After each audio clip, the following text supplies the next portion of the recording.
నమస్కారం ETV news కి స్వాగతం ముందుగా ముఖ్యాంశాలు నవ్యాంధ్ర రాజధానికి ముప్పు తప్పించే పథకానికి శంకుస్థాపన కొండవీటి వాగు ఎత్తిపోతల పథకం పైలాన్ ఆవిష్కరించిన చంద్రబాబు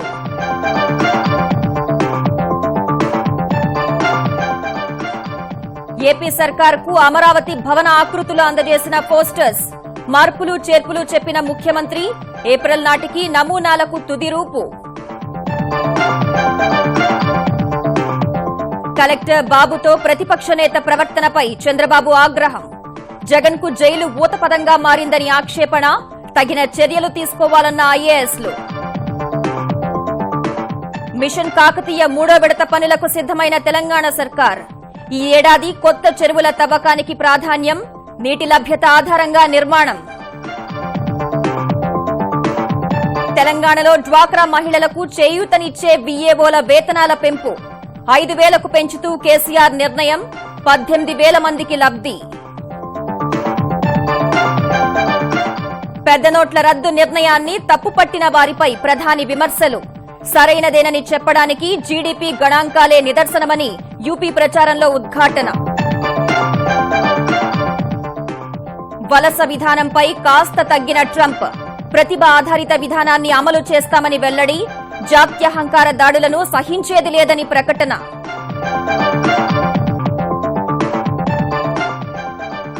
రెండు 2012-2013 సంవత్సరాలకు నంది అవార్డులు ప్రకటించిన ఏపీ సర్కార్ ఉత్తమ కథానాయకులు ప్రభాస్ నాని ఈగా మిర్చి సినిమాలకు స్వర్ణాలు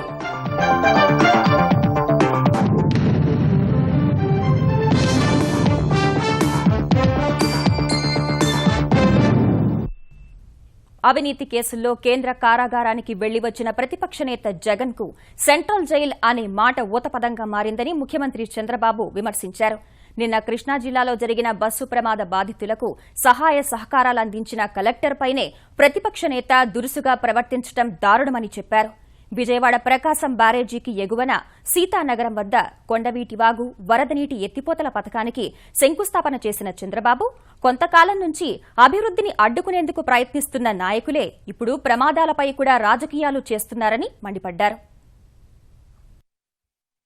విజయవాడ ప్రకాశం బ్యారేజీ సమీపంలో సీతానగరం వద్ద కొండవీటి వాగు వరద నీటి ఎత్తిపోతల పథకానికి ముఖ్యమంత్రి చంద్రబాబు శంకుస్థాపన చేశారు మొదట పైలాన్ ఆవిష్కరించిన సీఎం తర్వాత పథకం పనులకు భూమిపూజ చేశారు ఈ ప్రాజెక్టుతో నవ్యాంధ్ర రాజధాని ప్రాంతానికి వరద ముప్పు తప్పుతుందన్న ఆయన కొండవీటి వాగును వెడల్పు చేయడం సహా జల రవాణాకు అనుకూలంగా మారుస్తామని వివరించారు రాజధాని ప్రాంతాన్ని కాలువ గట్లను అత్యంత రమణీయంగా తీర్చిదిద్దుతామని తెలిపిన చంద్రబాబు బకింగ్హామ్ కాలువ ద్వారా వివిధ పోర్ట్లను అనుసంధానం చేయాలని నిర్ణయించినట్టు గుర్తు చేశారు ఇలాంటి అభివృద్ధిని అడ్డుకోవడమే పనిగా ప్రతిపక్షాలు పనిచేస్తున్నాయని ఆరోపించారు కొంతమంది రైతులు ముందుకొచ్చిన రాజకీయ ప్రయోజనాల కోసం రాజకీయ పార్టీలు గాని కొంతమంది స్వార్థపరులు ఎక్కడ అభివృద్ధి ఉంటే దానికి అడ్డుపడాలి ఎక్కడ మంచి జరిగితే దాన్ని ఏదో విధంగా చెడగొట్టే ప్రయత్నాలు చేస్తూనే ఉంటారు ఈ ప్రాంతంలో అభివృద్ధి కాకూడదని భూకంపాలు వస్తాయి రాజధాని కట్టద్దని అడ్డం పడిన పెద్ద మనుషులు కూడా కాంగ్రెస్ లో వైఎస్ఆర్ కాంగ్రెస్ లో ఉన్నారంటే వాళ్ళని ఏమని చెప్పాలో నాకైతే అర్థం కావడం లేదు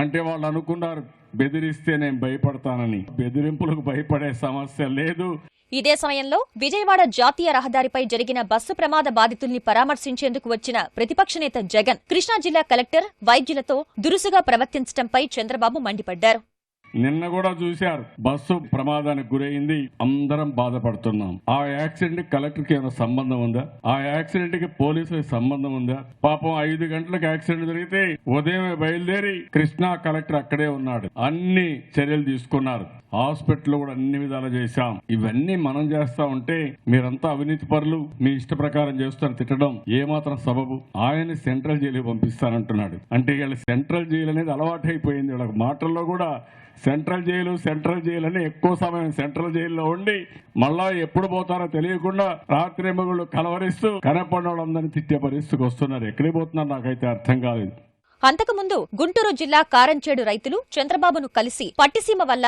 చివరి ఆయకట్టు రైతులమైన తాము ఎకరాకు 50 బస్తాల వరకు ధాన్యం పండించామని చెప్పారు తమకు నీరు వచ్చేట్టు చేసినందుకు ధన్యవాదాలు తెలిపారు నందిగామ వద్ద జరిగిన దివాకా ట్రావెల్స్ దుర్ఘటనకు సంబంధించి కృష్ణా జిల్లా కలెక్టర్ అహ్మద్ బాబు పట్ల ఆంధ్రప్రదేశ్ ప్రతిపక్ష నేత జగన్ వ్యవహరించిన తీరుపై కృష్ణా జిల్లాలో కేసు నమోదైంది నందిగామ ఆసుపత్రి అభివృద్ది కమిటీ చైర్మన్ వాసిరెడ్డి సత్యనారాయణ ప్రసాద్ ఫిర్యాదు మేరకు నందిగామ పోలీసులు జగన్ సహా మరికొందరు వైకాపా నాయకులపై సెక్షన్ 363 కింద కేసులు నమోదు చేశారు. మరోవైపు జగన్ వైఖరిపై ఉద్యోగ సంఘాల్లో కూడా తీవ్ర నిరసన వ్యక్తమైంది. జగన్ వైఖరికి నిరసనగా కృష్ణా జిల్లాలోని రెవెన్యూ ఉద్యోగులు నల్ల బ్యాడ్జీలు ధరించి ప్రదర్శన నిర్వహించారు. అటు జగన్ వైఖరిని ఆంధ్రప్రదేశ్ ఐఏఎస్ అధికారుల సంఘం తీవ్రంగా ఖండించింది. ఐఏఎస్ అధికారుల సంఘం అధ్యక్షుడు ఏకే ఫరీదా అధ్యక్షతన సమావేశమైన ఐఏఎస్లు ఈ మేరకు 3 తీర్మానాలు చేశారు. అనంతరం ముఖ్యమంత్రి చంద్రబాబును కలిసి ఇలాంటి ఘటనల పట్ల కఠినంగా వ్యవహరించాలని కోరారు. నువ్వు కరప్టు, నేను జైలు పంపుస్తానని అటువంటి బెదిరించడము ఇది సరైన పద్ధతి కాదు. కానీ ఇన్స్టిట్యూషన్కి మనము డిస్రెస్పెక్ట్ఫుల్ చేస్తే రేపు ప్రజాస్వామ్యం ఉండదు, అనర్కీ అయిపోతుంది. గవర్నమెంట్ తరఫున కూడా నిన్న ఫైల్ అయిన ఎఫ్ఐఆర్ పైన వారు యాక్షన్ తీసుకోవాలని మేము సవినీయంగా మనవి చేస్తున్నాము ప్రభుత్వానికి, చీఫ్ మినిస్టర్ గారికి, చీఫ్ సెక్రటరీ గారికి. అమరావతిలో నిర్మించే భవనాల ఆకృతులను లండన్కు చెందిన నార్మన్ పోస్టర్స్ కంపెనీ ప్రతినిధులు ఆంధ్రప్రదేశ్ ప్రభుత్వానికి అందజేశారు. ఈ మేరకు 3 రకాల ఆకృతుల్ని రూపొందించిన నార్మన్ పోస్టర్స్ వాటిని పవర్ పాయింట్ ప్రజెంటేషన్ ద్వారా ముఖ్యమంత్రి చంద్రబాబుకు వివరించారు. 900 ఎకరాల్లో నిర్మించే ప్రభుత్వ భవనాలు, శాసనసభ, హైకోర్టు భవనాలకు సంబంధించిన ఆకృతుల వివరాలను చంద్రబాబు పరిశీలించారు. అందులో చంద్రబాబు కొన్ని మార్పులు, చేర్పులు సూచించగా తుది ఆకృతుల్ని ఏప్రిల్ నెలాఖరుకు అందిస్తామని పోస్టర్స్ ప్రతినిధులు చెప్పారు. తుది ఆకృతులు అందిన తర్వాత వాటిని పరిశీలించనున్న ముఖ్యమంత్రి 3ంటిలో ఓ ఆకృతికి ఆమోదం తెలిపే అవకాశం ఉంది. అమరావతి మెట్రో ప్రాజెక్టు నిర్మాణం కోసం కన్సల్టెన్సీ సంస్థ ఢిల్లీ మెట్రో రైల్ కార్పొరేషన్ అంతర్జాతీయ టెండర్లు ఆహ్వానించగా ఎల్&టీ, అఫ్కాన్స్, సింప్లెక్స్ ఇన్ఫ్రాస్ట్రక్చర్ సంస్థలు బిడ్లు దాఖలు చేశాయి. పండిట్ నెహ్రూ బస్టాండ్ నుంచి బందరోడ్ మీదుగా పెనమలూరు వరకు 847 కోట్లతో మొదటి కారిడార్ను, బస్టాండ్ నుంచి ఏలూరు రోడ్డు మీదుగా నిడమానూరు వరకు రెండో కారిడార్ను 800 కోట్లతో నిర్మించనున్నారు. 3 సంస్థలు కూడా 2 కారిడార్లలో పనులు చేపట్టేందుకు ఆసక్తి కనబరుస్తూ టెండర్లు దాఖలు చేయగా ఆ సంస్థల సాంకేతిక, ఆర్థిక అంశాలు పరిశీలించి 10 రోజుల్లో నిర్మాణ సంస్థను ఖరారు చేస్తామని మెట్రో అధికారులు తెలిపారు. అనంతరం సదరు సంస్థతో ఒప్పందం కుదుర్చుకోనున్నారు. 2.5 చేపట్టిన 2 విడతల మిషన్ కాకతీయలో వేలాది చెరువులు పునరుద్దరించిన కేసీఆర్ సర్కార్ 3వ విడతలో కొత్త చెరువుల నిర్మాణంపై దృష్టి పెట్టినట్లు తెలంగాణ నీటిపారుదల మంత్రి హరీష్ రావు తెలిపారు. మొన్నటి వర్షాలతో చెరువులన్నీ జల కళ సంతరించుకోగా పునరుద్దరణ పనులు చేయడం కష్టసాధ్యమని భావించిన సర్కార్ నీటి లభ్యత ఉన్న చోట్ల కొత్త చెరువులు తవ్వించేందుకు ప్రణాళికలు సిద్దం చేస్తోందని ఆయన చెప్పారు. మిషన్ కాకతీయ కార్యక్రమం చేపట్టిన తర్వాత 10 మీటర్ల గ్రౌండ్ వాటర్ టేబుల్ ఈ సంవత్సరం పెరిగింది. ఈసారి 12 లక్షల ఎకరాలు రబీలో ఆయకట్టు కూడా బాగా పెరిగినటువంటి పరిస్థితి కూడా మనకు. తాగునీటి రంగమే కాకుండా పెద్ద ఎత్తున గ్రామీణ ఆర్థిక వ్యవస్థ బలోపేతం చేసే దిశగా మిషన్ కాకతీయ కార్యక్రమం కూడా ఎంతగానో దోహదం చేస్తుంది. వర్షపు ప్రతి చుక్క చెరువులోకి జారే విధంగా ఫీడర్ ఛానల్స్ మీద బాగా దృష్టి పెట్టి MK3లో ఫీడర్ ఛానల్స్ అన్ని కూడా రిస్టోర్ చేయమన్నాం. ఆదిలాబాద్లో కొత్త చెరువులకు చాలా అవకాశాలు ఉన్నాయి. ఆ ప్రతిపాదనలన్నీ కూడా తెప్పించి హైడ్రాలజీ ఆధారంగా కొత్త చెరువులు కూడా మంజూరు చేస్తున్నాం. ఇప్పటికే గ్రామ సేవకులు, అంగన్వాడీ ఉపాధ్యాయుల వేతనాలు పెంచిన ముఖ్యమంత్రి కేసీఆర్ డ్వాక్రా మహిళలకు చేయూతనందించే విలేజ్ ఆర్గనైజేషన్ అసిస్టెంట్ల వేతనాలు కూడా పెంచాలని నిర్ణయించారు. ప్రగతి భవన్లో వీఏఓలతో సమావేశమైన కేసీఆర్ ప్రతి వీఏఓకు నెలకు 5,000 రూపాయల జీతం అందే విధంగా చర్యలు తీసుకుంటామని హామీ ఇచ్చారు. గ్రామైక్య సంఘాలు 2,000 రూపాయలు చెల్లించాలని, మిగిలిన 3,000 సెర్ప్ ద్వారా ప్రభుత్వం ఇస్తుందని వెల్లడించారు. గ్రామైక్య సంఘాల వాటా చెల్లించే బాధ్యతను సూపర్వైజర్లు తీసుకోవాలని కేసీఆర్ తెలిపారు. ఈ నిర్ణయంతో తెలంగాణలోని 18,405 మంది వీఏఓలకు లబ్ది కలగనుంది. గ్రామీణ ఆర్థిక వ్యవస్థ పరిపుష్టికి ప్రభుత్వం అనేక చర్యలు తీసుకుంటోందన్న కేసీఆర్ గ్రామాల్లో డ్వాక్రా సంఘాలు పొదుపునకు మాత్రమే పరిమితం కాకుండా కుటీర పరిశ్రమలు నడపాలన్నారు. ఈ మేరకు కారం, పసుపు, పాపడాలు, కారా బూందీ లాంటి డిమాండున్న వస్తువుల్ని తయారు చేయాలని సూచించారు. ఇందుకు అవసరమైన శిక్షణ, చేయూత అందిస్తామని చెప్పారు. ఉత్తరప్రదేశ్లోని ఎస్పీ, బీఎస్పీలు లోపాయికారి ఒప్పందంతో ఒకరి తర్వాత మరొకరు అధికారం చేపడుతూ రాష్ట్రాభివృద్దిని పూర్తిగా విస్మరించాయని ప్రధాని నరేంద్ర మోదీ ఆరోపించారు. ఆ పార్టీలు మరోమారు గెలిస్తే యూపీ మరింత నాశనమవుతుందని మహారాజ్గంజ్, దేవరియా ఎన్నికల ప్రచార సభల్లో విమర్శించారు. యూపీ ఎన్నికల్లో కమల దళం విజయం ఖాయమన్న మోదీ భాజపాకు ఎంత ఆధిక్యం వస్తుంది అన్నదే ఇప్పుడు చర్చనీయాంశమన్నారు. ఉత్తరప్రదేశ్లోని మహారాజ్గంజ్, దేవరియాలో ఎన్నికల ప్రచారం నిర్వహించిన ప్రధాని నరేంద్ర మోదీ పెద్ద నోట్ల రద్దుతో దేశ ఆర్థిక వ్యవస్థపై తీవ్ర ప్రభావం పడుతుందని అంచనా వేసిన ఆర్థికవేత్తల్ని మరోసారి తప్పుపట్టారు. 2016-17 ఆర్థిక సంవత్సరం మూడో త్రైమాసికానికి 7% వృద్ధితో వెలువడిన జీడీపీ గణాంకాలే ఆర్థికవేత్తల అంచనాలు తప్పని మరోసారి నిరూపించాయన్న మోదీ దేశ ఆర్థిక భవిష్యత్ మరింత దివ్యంగా ఉంటుందని విశ్వాసం వ్యక్తం చేశారు. एक तरफ वो विद्वानों की जमात है जो हार्वर्ड यूनिवर्सिटी के नाम पर बात करते हैं, एक और गरीब माँ का बेटा है जो हार्ड वर्क के द्वारा देश की अर्थनीति बदलने पर लगा हुआ है। भाइयों, देश के ईमानदारों ने दिखा दिया है हार्वर्ड से ज्यादा दम होता है हार्ड वर्क में। कल जीडीपी के आंकड़े आए, उन्होंने फिर से सिद्ध कर दिया कि नोटबंदी के बावजूद भी हिंदुस्तान के ईमानदार लोगों ने भारत की विकास यात्रा को कोई आंच नहीं आने दी। भाइयों, देश पीछे चला जाए तो चला जाए, अपनी राजनीति का चूल्हा जलता रहे। ये खेल करने वालों को पूरी तरह परास्त करके देश की जनता ने विकास दर को आगे बढ़ाया है। आपको शत शत नमन है। ఇదే సమయంలో 5 విడతల పోలింగ్ పూర్తయిన ప్రాంతాల ప్రజలు ఇప్పటికే యూపీలో భారతీయ జనతా పార్టీని గెలిపించేశారన్న మోదీ మిగిలిన 2 దశల పోలింగ్ జరిగే నియోజకవర్గాల ఓటర్లు తమ పార్టీకి బోనస్ ఓట్లు వేయాలని కోరారు. एक तरफ वो लोग थे जो कह रहे थे यूपी बेहाल, दूसरी तरफ वो लोग थे जिन्होंने यूपी को किया बेहाल। और जब चुनाव का बिगुल बजा तो बेहाल कहने वाले, बेहाल करने वाले दोनों गले मिल गए। भाइयों बहनों, ये लोग और ज्यादा बेहाल करेंगे कि नहीं करेंगे? एक की एक्सपर्टाइज है पूरे देश को बर्बाद करने की, दूसरे की एक्सपर्टाइज है उत्तर प्रदेश को बर्बाद करने की। ये दोनों बर्बाद करने वाले मिल जाए तो कुछ बचेगा क्या? इनको कभी भी जीतने देना चाहिए क्या? కాంగ్రెస్ ఉపాధ్యక్షుడు రాహుల్ గాంధీపై కూడా ప్రధాని వ్యంగ్యాస్త్రాలు సంధించారు. అగ్రరాజ్య వలస విధానంలో కఠిన మార్పులు చేపట్టి ప్రపంచవ్యాప్తంగా అలజడి రేపిన అమెరికా అధ్యక్షుడు డొనాల్డ్ ట్రంప్ అన్ని వైపుల నుంచి వచ్చిన ఒత్తిళ్ల మధ్య కాస్త మెత్తబడ్డారు. భారత్ వంటి దేశాలకు చెందిన వృత్తి నిపుణులకు లబ్ది చేకూర్చే ప్రతిభ ఆధారిత వలస విధానాన్ని అమలు చేయనున్నట్లు అమెరికా చట్టసభల సంయుక్త సమావేశాన్ని ఉద్దేశించి చేసిన తొలి ప్రసంగంలో వెల్లడించారు. తెలుగు ఇంజనీర్ కూచిబొట్ల శ్రీనివాస్ హత్యను ఖండించిన ట్రంప్ అమెరికన్లకు ఉద్యోగాల కల్పన, మెక్సికో గోడ నిర్మాణం, ఐఎస్ ఉగ్ర సంస్థపై పోరు వంటి అంశాలపై భవిష్యత్ ప్రణాళికలను వివరించారు. తెలుగు ఇంజనీర్ కూచిబొట్ల శ్రీనివాస్ మృతికి కారణమైన కేన్సస్ జాత్యహంకారి కాల్పుల ఘటనపై అమెరికా అధ్యక్షుడు డొనాల్డ్ ట్రంప్ ఎట్టకేలకు మౌనం వీడారు. విద్వేష ఘటనపై ట్రంప్ స్పందించాలన్న అమెరికన్ విపక్షాలు, భారతీయ సమాజం డిమాండ్ల మధ్య అమెరికా 45వ అధ్యక్షుడిగా ఎన్నికైన తర్వాత ఆ దేశ చట్ట సభను ఉద్దేశించి చేసిన తొలి ప్రసంగంలో ఐక్యతా మంత్రం జపించారు.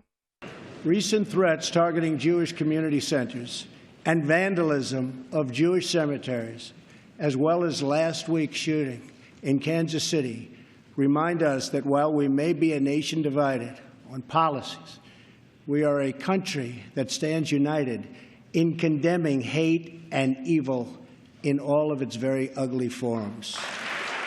శరణార్థులు 7 ముస్లిం దేశాల పౌరుల రాకపై నిషేధం విధిస్తూ తెచ్చిన కార్యనిర్వాహక ఉత్తర్వులపై తీవ్ర వ్యతిరేకత రావడం సహా న్యాయపరంగా ఎదురు దెబ్బలు తగిలిన వేళ ట్రంప్ తన భవిష్యత్ కార్యాచరణను వెల్లడించారు. I'm going to bring back millions of jobs. Protecting our workers also means reforming our system of legal immigration. The current outdated system depresses wages for our poorest workers and puts great pressure on taxpayers. Nations around the world, like Canada, Australia, and many others, have a merit-based immigration system. It's a basic principle that those seeking to enter a country ought to be able to support themselves financially. According to the National Academy of Sciences, our current immigration system costs American taxpayers many billions of dollars a year. Switching away from this current system of lower-skilled immigration and instead adopting a merit-based system, we will have so many more benefits. It will save countless dollars, raise workers' wages. ప్రస్తుతం అగ్రరాజ్య ఆర్థిక పరిస్థితి ఏమీ బాగాలేదన్న Trump ఆర్థిక వ్యవస్థకు పునరుత్తేజం కల్పించేందుకు American సంస్థలకు చేయూతనివ్వాలని కోరిన Trump మధ్యతరగతి ప్రజలపై పన్నుభారం తగ్గించే విధంగా త్వరలో చారిత్రక సంస్కరణ తీసుకువస్తామని చెప్పారు. దేశ ఆర్థిక సమృద్ధత, అంతర్గత భద్రతకు తమ ప్రభుత్వం ప్రాధాన్యమిస్తోందన్న ట్రంప్ ఉగ్రవాద నిర్మూలనకు కట్టుబడి ఉన్నట్టు చెప్పారు. We are also taking strong measures to protect our nation from radical Islamic terrorism. We cannot allow our nation to become a sanctuary for extremists. That is why my administration has been working on an improved vetting procedure, and we will shortly take new steps to keep our nation safe and to keep those out who will do us harm.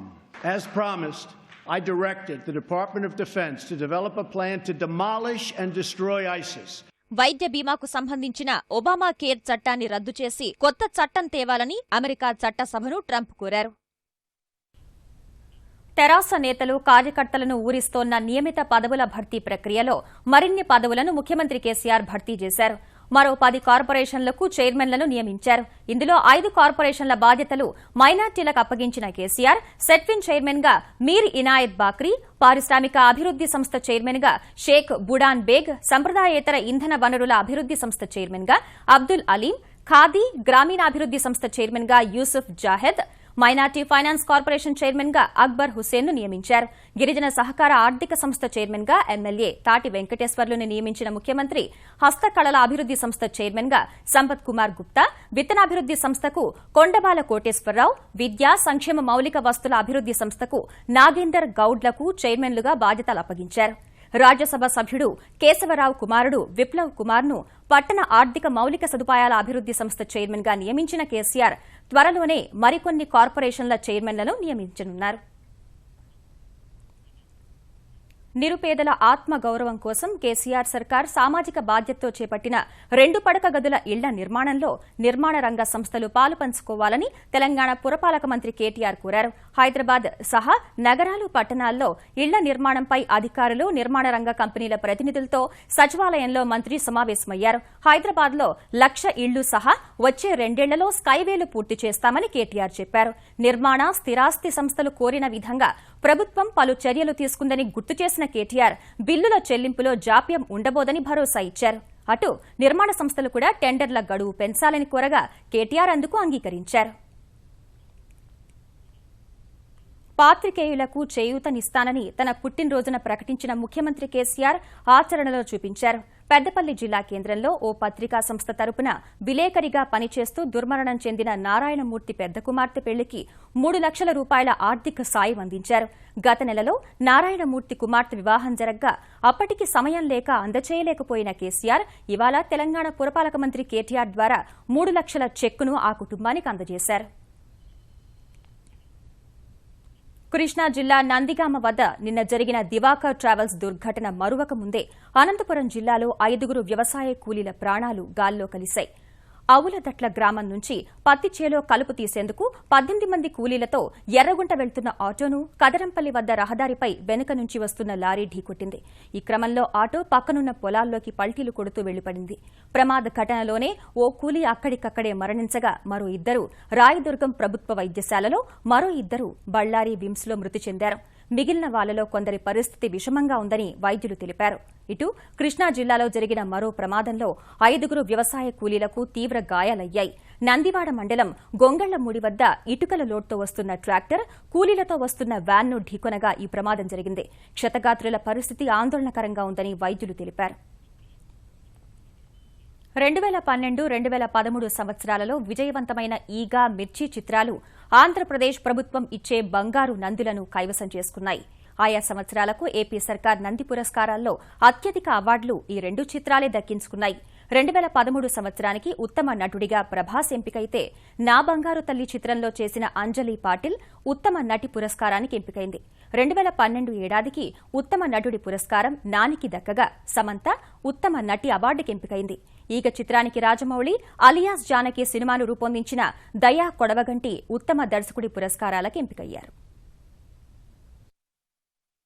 ప్రత్యేక రాష్ట్ర ఉద్యమ వేళ నిలిచిపోయిన నంది అవార్డుల ప్రదాన ప్రక్రియను AP సర్కార్ వేగవంతం చేసింది. ఈ మేరకు 2012-2013 సంవత్సరాలకు ఏపీ ప్రభుత్వం నియమించిన అవార్డుల కమిటీలు ఆ 2 సంవత్సరాలకి పురస్కార విజేతలను ప్రకటించాయి. మొదట ముఖ్యమంత్రి చంద్రబాబుకు నివేదిక అందజేసిన కమిటీలు 2 సంవత్సరాల్లో అవార్డు విజేతలను ప్రకటించాయి. 2013 ఏడాది విజయవంతమైన మిర్చి సినిమా బంగారు నంది గెలుచుకుంటే నా బంగారు తల్లి చిత్రం వెండి నంది, ఉయ్యాల జంపాల కాంస్య నంది పురస్కారాలు గెలుచుకున్నాయి. ఉత్తమ కుటుంబ కథా చిత్రంగా సీతమ్మ వాకిట్లో సిరిమల్లె చెట్టు ఎంపికైతే ఉత్తమ ప్రజాదరణ పొందిన చిత్రంగా అత్తారింటికి దారేది పురస్కారం గెలుచుకుంది. మిర్చిలో నటనకు ప్రభాస్ ఉత్తమ కథానాయకుడి పురస్కారానికి ఎంపిక కాగా నా బంగారు తల్లి సినిమాకు అంజలి పాటిల్ ఉత్తమ కథానాయిక అవార్డు అందుకోనుంది. 2012లో వచ్చిన అలియాస్ జానకి సినిమాకు దయా కొడవగంటి ఉత్తమ దర్శకుడి పురస్కారం దక్కించుకుంటే జాతీయ సమగ్రతను ఉద్బోధించే చిత్రానికి ఇచ్చే పురస్కారానికి కూడా ఇదే సినిమా ఎంపికైంది. సీతమ్మ వాకిట్లో సిరిమల్లె చెట్టులో నటనకు ప్రకాష్ రాజ్ ఉత్తమ సహాయ నటుడు, అత్తారింటికి దారేదిలో నటనకు నదియా ఉత్తమ సహాయ నటి అవార్డులకు ఎంపికయ్యారు. మిర్చి సినిమాలో ప్రతినాయకుడిగా చేసిన సంపత్ రాజ్ ఉత్తమ విలన్ అవార్డుకి ఎంపికయ్యారు. ఉత్తమ తొలి చిత్ర దర్శకుడిగా మిర్చి సినిమాకు కొరటాల శివ ఎంపికైతే అత్తారింటికి దారేది సినిమాకు సంగీతాన్నందించిన దేవిశ్రీ ప్రసాద్ ఉత్తమ సంగీత దర్శకుడి పురస్కారానికి ఎంపికయ్యారు. ఉత్తమ గాయకుడిగా మిర్చిలో పాటకు కైలాష్ ఖేర్, ఇంటింటా అన్నమయ్యలో పాటకు కల్పన ఉత్తమ గాయనిగా పురస్కారాలకు ఎంపికయ్యారు.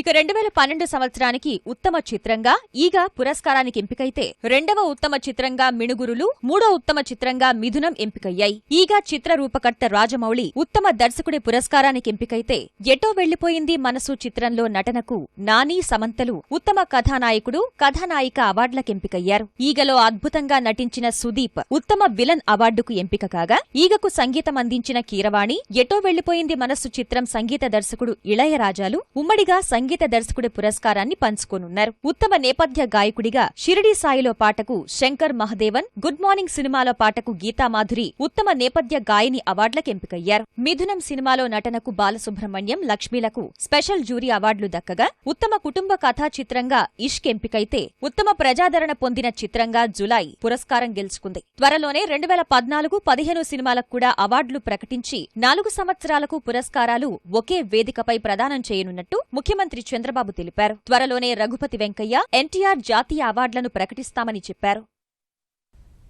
పెద్ద నోట్ల రద్దు తర్వాత నగదు కొరత ఏర్పడ్డప్పటికీ 3వ త్రైమాసికంలో దేశ ఆర్థికాభివృద్ధికి అంచనాలకు అనుగుణంగానే నమోదైన వేళ స్టాక్ మార్కెట్లు లాభాల్లో ముగిశాయి. క్రితం 2 సెషన్లలో 150 పాయింట్లు నష్టపోయిన సెన్సెక్స్ 241 పాయింట్ల లాభంతో ముగిసింది. ఈ ఉదయం 28,849 వద్ద ప్రారంభమైన సెన్సెక్స్ మొదట్లో స్వల్ప అమ్మకాల ఒత్తిడికి గురై 28,824 పాయింట్ల కనిష్ట స్థాయిని నమోదు చేసింది.